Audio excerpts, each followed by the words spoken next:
আপনাকে আল্লাহর জন্য অনেক ভালোবাসি। আমার প্রশ্ন, আমার কাজের এই ব্যস্ততার ভিতরে কিভাবে আল্লাহর প্রিয় বান্দা হতে পারবে একটু দয়া করে জানাবেন। আল্লাহর প্রিয় বান্দা হওয়ার জন্য 5 ওয়াক্ত নামাজ ঠিকমতো সুন্দর করে সমত আদায় করবেন, চোখের জেনা থেকে বেঁচে থাকবেন, মাদক সহ সকল হারাম থেকে বেঁচে থাকবেন, এবং এই পরিবেশে ভালো মানুষদের, দিনদার আলেমোলামা মুত্তাকি পরেজগারদের সাথে থাকবেন, তাদের সাথে উঠা বসা করবেন এবং দাওয়াত দেওয়ার মানসিকতা, ইসলাম প্রচারের মানসিকতা রাখবেন। সবসময় আল্লাহর জিকিরে এবং আল্লাহর স্মরণে মাশগুল থাকবেন। ইনশাআল্লাহ আপনি আল্লাহর প্রিয় বান্দা হতে পারবেন।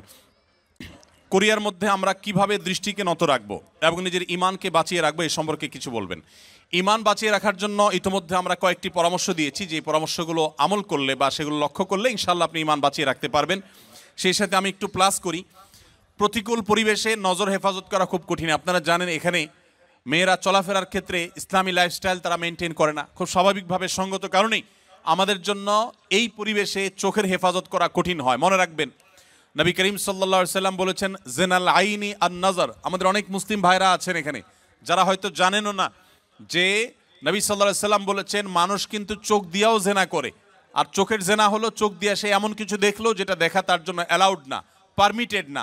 একজন নারী তিনি যদি বেপর্দা থাকেন, তিনি যদি অশ্লীল বা খোলামেলা পোশাকে চলাফেরা করেন, আপনি আপনার দৃষ্টিকে সংযত রাখবেন। যথাসম্ভব আপনার দৃষ্টি সীমানা এরকম কোনো মহিলা, এরকম কোনো নারী পড়লে সাথে সাথে নিজের নজরকে আপনি সংযত করে নেবেন। আল্লাহ তাআলা বলেছেন কুল্লিল মুমিনিনা ইয়াগুদ্দু মিন আবসারিহিম ওয়া ইয়াহফাযু ফুরুজাহুম। হে আল্লাহ তাআলা বলেছেন তার রাসূলকে, হে রাসূল আপনি ঈমানদারদেরকে বলে দিন তারা যেন তাদের দৃষ্টিগুলোকে সংযত করে, অবনত করে। আমি জানি এই কাজটা শুধু কঠিন নয়, মহা কঠিন।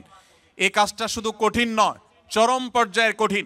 মনে রাখবেন, আপনাদেরকে এই ধরনের পরিবেশে ঈমানের উপরে টিকে থাকতে হলে, আমরা যারা বাংলাদেশে থাকি, আমাদের ঈমান এর মিটার যদি হয় 10-এ, আপনার ঈমানের মিটার থাকতে হবে 15-তে।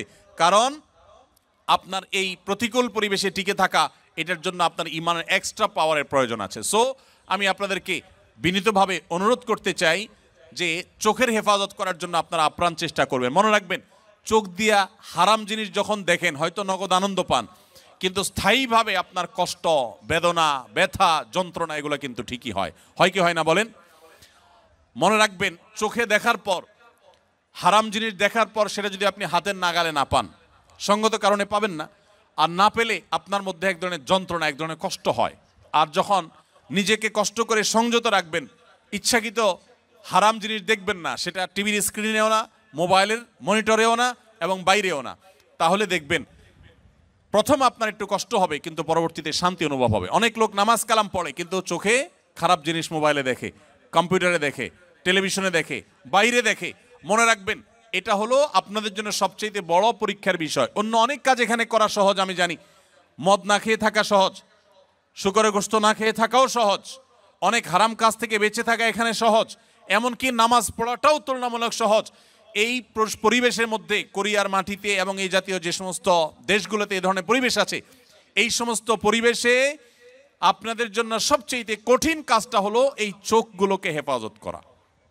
এর চাইতে কঠিন আরেকটা কাজ নাই। আল্লাহ তাআলা আমাদের সবাইকে সেই তৌফিক দান করুন, আমরা যেন আমাদের দৃষ্টিগুলোকে অবনত করতে পারি। মনে রাখবেন, আল্লাহ বলেছেন ইন্নাস সামআ ওয়াল বাসারা ওয়াল ফুআদা কুল্লু উলাইকা কানা আনহু মাসউলা। মানুষের কান, মানুষের চোখ, মানুষের অন্তর, প্রত্যেকটা অঙ্গকে আলাদা আলাদা জিজ্ঞাসা করা হবে, এই চোখ দিয়ে কত গুনাহ করেছেন।